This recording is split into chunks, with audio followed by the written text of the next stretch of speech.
Tengo la mente abierta. Quiero creer, pero no voy a creer todo lo que me cuentan. Porque mucho de lo que me cuentan no ha ocurrido como me lo cuentan o cuando me lo cuentan. Puede que lo que me cuentan ni siquiera haya ocurrido. Entonces, eso no es ningún misterio. Eso es simplemente una mentira.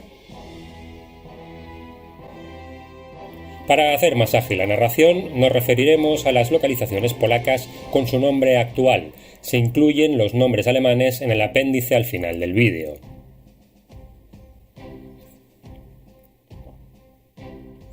Cronos, el portador de luz, Charité en l'Âge. Muchos nombres para un tema que siempre me ha parecido atractivo y que aún ahora se me antoja poco divulgado, al menos objetivamente.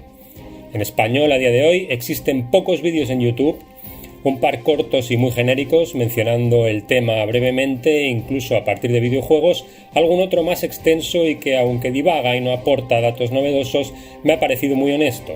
Al menos dice desde el principio que no hay nada claro y se aleja de teorías bizarras. Dado que no hay documentación desclasificada o no disponible al respecto, no había creído relevante abordar este tema.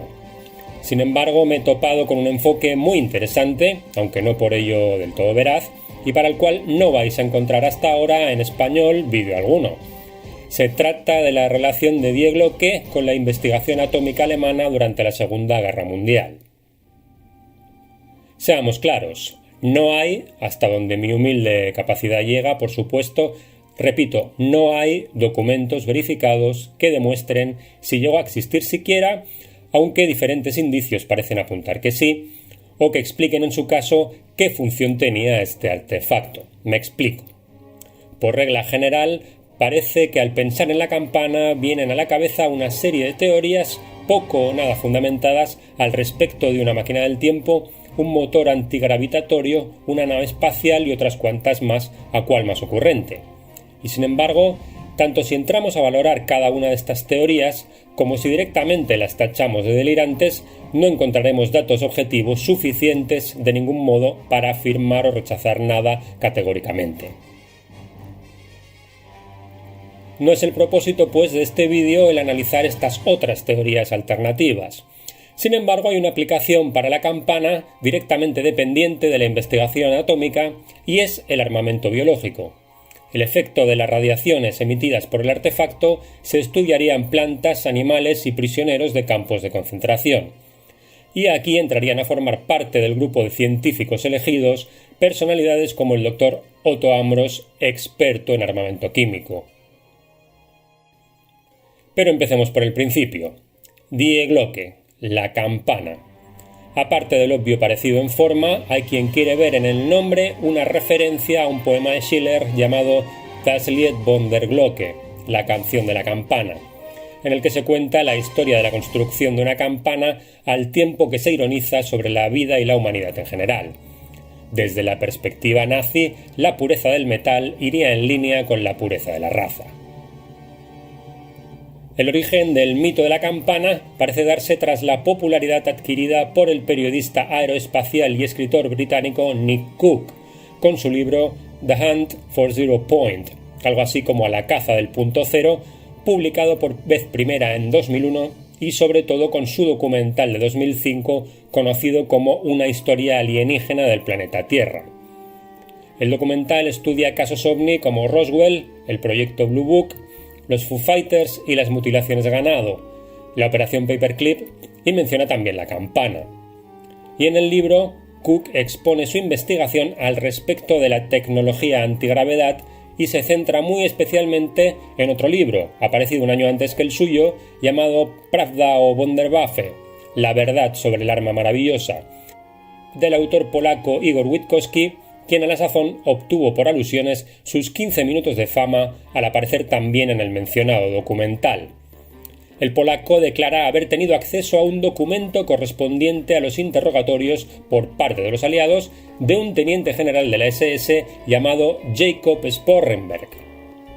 Pues bien, siempre según Witkowski, dado que ese supuesto documento no ha salido nunca a la luz, Sporrenberg habría mencionado la construcción en el interior de una mina denominada Wenceslas en Polonia de un curioso artefacto denominado la campana, destinado a controlar la gravedad.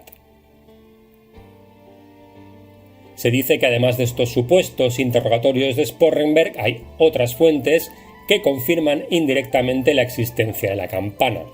Una de ellas sería Kurt Debus, doctor en ingeniería, militante de la SS asociado a von Braun y Domberger en el desarrollo y ajuste de las V2, y que tras su traslado a Estados Unidos mediante la operación Paperclip llegó a ser director de Cabo Cañaveral para la NASA. Se cita en concreto un documento datado en abril de 1943 que se encontraría registrado en los Archivos Nacionales de Estados Unidos, los NARA, de Maryland en el grupo RG, o sea, Record Group 28, bajo el epígrafe Archivos de Científicos Extranjeros. Tomémonos la molestia de ir a la web de NARA y veremos que no sacamos nada en claro.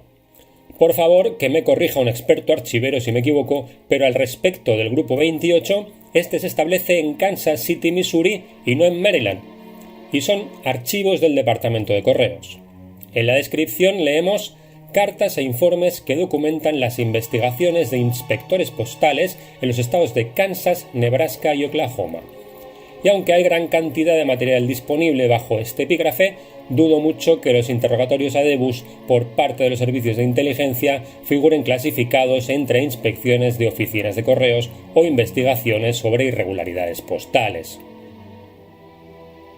Por otro lado, y si buscamos un poco sobre el tal Sporrenberg, veremos que durante la guerra estuvo destinado en Minsk, Bielorrusia, del 41 al 43, después en Lublin, Polonia, y finalmente en 1944 en Noruega. Se hizo tristemente famoso por haber supervisado la masacre de 43.000 personas en la operación Harvest Festival. Fue detenido, interrogado, juzgado y finalmente ejecutado por crímenes de guerra en 1952. Teniendo en cuenta este historial, la gran cantidad de instalaciones de armamento y la independencia y secretismo que observamos particularmente en aquellas gestionadas por la SS, parece a priori difícil que este perfil de oficial, que no era físico ni ingeniero, estuviera en algún momento al cargo de las instalaciones donde se supone que se desarrollaba la campana, que conociese los experimentos secretos o que tuviese acceso a ninguna documentación relevante al respecto. Así pues, si dichos documentos existen, no son precisamente accesibles para el gran público, como sí lo son muchos otros desclasificados del mismo periodo, y por lo cual añadimos más ingredientes a la sopa de la confusión, la invención y la mentira. Creo que conviene ahora tomar aire para hacer algo que no he visto que se plantee habitualmente. Cuando uno se pone a estudiar las estructuras subterráneas construidas durante la Segunda Guerra Mundial, corre el riesgo de perderse. Diferentes denominaciones, nombres alemanes que se corresponden con nombres polacos o checos actuales, otros que ni siquiera nos han llegado. Puede ser todo muy confuso y además nos aleja de la perspectiva global que en mi opinión debemos adoptar para intentar siquiera entender el alcance de todo esto.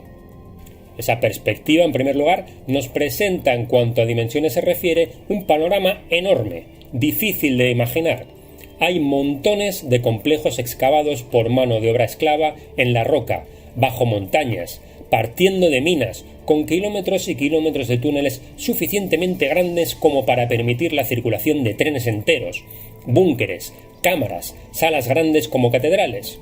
Y tenemos muy poca idea de qué demonios estaban haciendo allí y por qué en algunos lugares de la zona de la que vamos a hablar las obras continuaran a todo trapo incluso en los últimos días de la contienda, cuando el ejército norteamericano ya había entrado de sobra en y desde la propia Alemania, descubriendo y liberando además varios campos de concentración en el proceso, y los rusos se acercaban arrasando todo a su paso desde el este.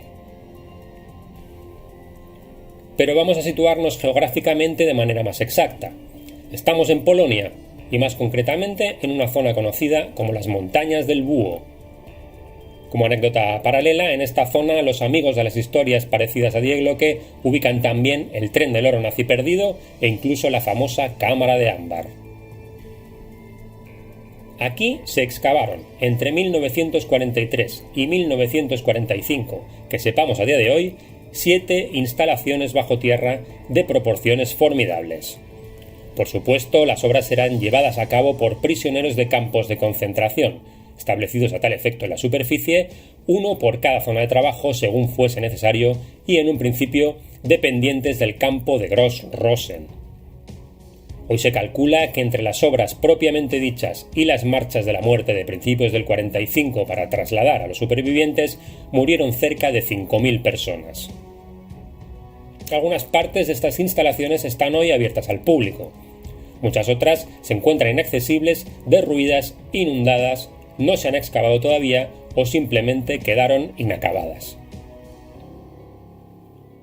Nombre del proyecto: Der Riese, el gigante. Acceso principal y más importante: el castillo de Siaz. Parece ser que este castillo estaba destinado a ser uno de los cuarteles y residencias de Hitler, por lo cual se acomodó el acceso ferroviario al sistema alemán y se construyeron ascensores y escaleras tanto para acceder a los subterráneos como para dotarlo de salidas de emergencia adecuadas. Debajo, 2 niveles con varios túneles, la mayoría reforzados con cemento de hasta 5 metros de alto. Del resto de estructuras que conocemos y que podréis ver al final en el apéndice, la que nos interesa en este caso es Sokolek, excavada dentro de la montaña Gontowa. Un ferrocarril de vía estrecha unía los subterráneos con la red ferroviaria de la población más cercana, Ludwikowice. Según Rainer Kalsch, en Ludwikowice la investigación correría a cargo de un equipo de físicos de la Universidad de Gießen. A unos 3 kilómetros de las excavaciones se encuentra la mina hoy inundada de Wenceslas. Aquí es donde se supone que se desarrolló la campana. Llegados a este punto, no puedo dejar de mencionar, aunque sea de pasada, la famosa estructura de la zona que algunos quieren identificar como el soporte donde se probaba la campana, una plataforma de lanzamiento para un ovni nazi o incluso como una puerta dimensional. Se trata del Mucholapka o atrapamoscas, también llamado de Henge, por su pretendida similitud con Stonehenge. Baste decir que hay otras estructuras parecidas en otros lugares de Alemania, por ejemplo, y que según algunos ingenieros lo más probable es que se trate de restos de la base de torres de refrigeración de agua. La polémica una vez más está servida. Pero ¿cómo pudo haber sido Die Glocke? La descripción de Witkowski presenta un artefacto centrífugo con forma de campana, la parte superior a modo de cúpula, de algo más de 2,70 metros de ancho y 3,65 metros de alto. La estructura externa de material cerámico tendría entre 7 y 8 centímetros de espesor y funcionaría como aislante del voltaje eléctrico. En el interior, 2 cilindros rotatorios rellenos de mercurio o amalgama similar. Y en el eje central, porciones de compuestos de lo que se supone sería berilio y torio suspendidos en parafina, el famoso Serum 525. Los laboratorios para desarrollar los sistemas de descarga eléctrica de la campana se encontrarían en Srodasłaska, hoy Newmarket, y habían contado con el apoyo de las empresas AEG y Siemens. El sistema de cilindros rotatorios lo ejecutaría la BMAG de Dessau, en las mismas instalaciones de fabricación de los aviones Junkers. Una vez puesta en marcha la máquina, emitiría un brillo violeta y consumiría grandes cantidades de energía eléctrica. Dado el exagerado nivel de radiación emitido durante las pruebas, habrían muerto incluso varios de los científicos a cargo de los experimentos. Según el autor Simon Ganson, la campana pretendía utilizarse como un método de conseguir uranio fisible para la construcción de una bomba atómica. No el uranio 235 que nos puede sonar más familiar, sino el 233. Traslado esta descripción desde el más profundo desconocimiento en física nuclear, así que animo a los expertos a que se pronuncien sobre la verosimilitud del procedimiento. Sin entrar en detalles poco comprensibles para el profano, entre los que por supuesto me cuento, mencionaremos que la campana funcionaría como un acelerador de partículas. Partiendo de torio 232, se conseguiría protactinio 233, el cual se degradaría de manera natural, produciendo tras 27 días uranio 233, el elemento deseado para la bomba. El desarrollo de una bomba atómica a partir del torio parece suficientemente documentado. constituiría una tercera vía de construcción, aparte de las ya conocidas de uranio y plutonio, y la habría defendido el propio Heisenberg en una conferencia en 1942. Este trabajaría posteriormente en la investigación con el suizo Walter Dallenbach. Un tal doctor Ernst Nagelstein le cuenta a un agente de la OSS en una conferencia en Suiza, en noviembre de 1944, que la firma Auger Gesellschaft estaba usando torio para refinarlo a metal, cosa que le extraña porque no hay usos conocidos para el torio. Le cuenta también que Otto Hahn estaría trabajando en la bomba atómica tanto con uranio como con torio. Este Otto Hahn, otro futuro premio Nobel, ya experimentaba con la denominada fotofisión junto a la física austríaca Lise Meitner antes de la guerra. Meitner, siendo judía, se exilió a Estocolmo en 1938, pero curiosamente siguió aconsejando por carta a Hahn en sus investigaciones. Estas comunicaciones no eran precisamente seguras, así que todos estos conocimientos llegaban al MI5 británico. Con este método se consigue también plutonio 239 partiendo de uranio 238. Y a este respecto encontramos un dato curioso. Tras el desembarco de Normandía en junio de 1944, toneladas de torio fueron trasladadas urgentemente por ferrocarril desde Francia hasta el interior de Alemania por esta compañía. Si se supone que este elemento no tenía aplicaciones relevantes, no parece que tenga mucho sentido destinar los recursos necesarios a su traslado en plena invasión, a no ser, claro está, que fuese de alguna utilidad militar realmente destacada y urgente. La construcción in extremis de una bomba atómica para intentar darle la vuelta a la prácticamente inevitable derrota alemana parece cuadrar bastante con este esfuerzo logístico, aunque en los interrogatorios posteriores de los científicos capturados hubo quien tuvo el valor de decir que este torio lo iban a utilizar para fabricar pasta de dientes, cosa que ya hacían antes de la guerra. Pasta radioactiva, por supuesto. El torio es, por cierto, uno de los minerales que se obtiene en las minas de la zona cercana a la famosa mina Wenceslas. La investigación nuclear alemana con el fin de desarrollar una bomba atómica es un extenso e interesantísimo tema de controversia. Al respecto de la campana, cabe destacar, sin embargo, los trabajos de Walter Gerlach, jefe del Departamento de Física en el Consejo de Investigación del Reich y responsable del proyecto de uranio desde 1943.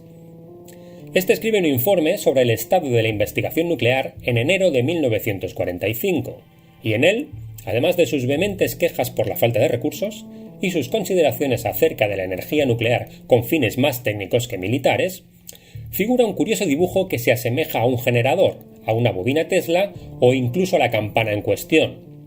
Al pie vemos la indicación según la cual este artefacto emitiría hasta 5 millones de voltios. Estos documentos fueron conseguidos, entre muchos otros, en Estrasburgo por componentes de la misión aliada Alsos, constituyendo los famosos papeles de Gauss-Schmidt. Un artefacto parecido de hasta 3 millones de voltios habría sido proyectado con anterioridad a instancias del biólogo Boris Rejewski, del Instituto Kaiser Guillermo. Sin embargo, parece que no llegó a terminarse y en octubre de 1943 se decide no enviarle este artefacto, mencionando el hecho de que otros envíos de generadores de neutrones previos habían sido destruidos por bombardeos aliados. Aunque se les cita como vitales para la producción de la denominada física de explosivos, hoy en día se desconoce para qué servían exactamente o su localización. Desde finales de julio de 1944, la SS toma el control de las investigaciones y desarrollo atómicos. A pesar de que normalmente se asocia al ya famoso teniente general Hans Kammler como jefe del proyecto de la campana, hay que tener en cuenta que este estaba al cargo de la producción de armamento, por lo que parecería más lógico que como responsable directo estuviera el Obergruppenführer Emil Massow, encargado de investigación y desarrollo. La investigación atómica alemana es un campo muy extenso y pueden asociarse a ella y por tanto y desde esta perspectiva a la campana un montón de científicos además de los ya mencionados. Algunos ingenieros eléctricos para los sistemas de control y funcionamiento y otros cuantos más dedicados a las aplicaciones, el artilugio. Citaremos brevemente de nuevo a Walter Gerlach, premio Nobel en 1943 por la polarización rotatoria de los átomos, a cargo del proyecto Thor y uno de los padres de la física cuántica.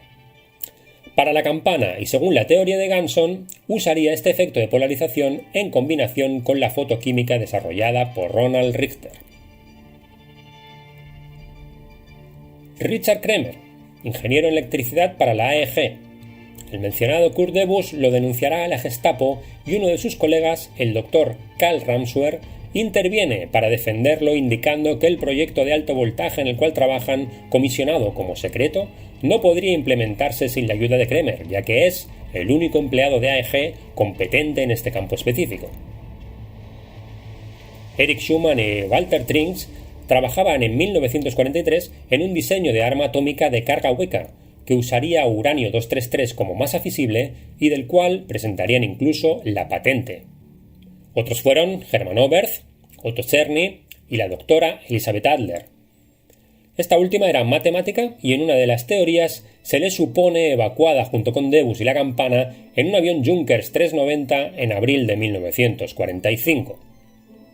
También hay noticias del doctor Otto Czerny, destinado en la Universidad Técnica de Viena, involucrada en al menos 2 instalaciones de investigación nuclear para la SS. Czerny fue uno de los científicos trasladados a Estados Unidos con la operación Paperclip. Este habría dado detalles en los años 60 del siglo pasado sobre el aspecto de la campana en una conversación informal con un miembro de la NASA. Otros tantos científicos, hasta un total de 66, según el autor Vítkotsky, habrían sido asesinados por la SS para evitar que sus conocimientos cayeran en manos de aliados o soviéticos. Sobre el destino de la campana, por último, señalar que hay tantas variaciones como sobre su propia concepción. Nuestro viejo conocido, el general Kammler, se la llevó a Argentina en un avión Junkers después de repostar en Barcelona. O apareció 20 años más tarde como un ovni avistado en Kecksburg, Pensilvania. O puede que fuera trasladada a Estados Unidos y estudiada allí por los servicios de inteligencia. O quizá sigue enterrada entre los escombros de los túneles de Silesia. O solo tal vez no existió nunca. Aunque cualquiera que sea el caso, no le resta ni una pizca de atractivo, ¿no creéis?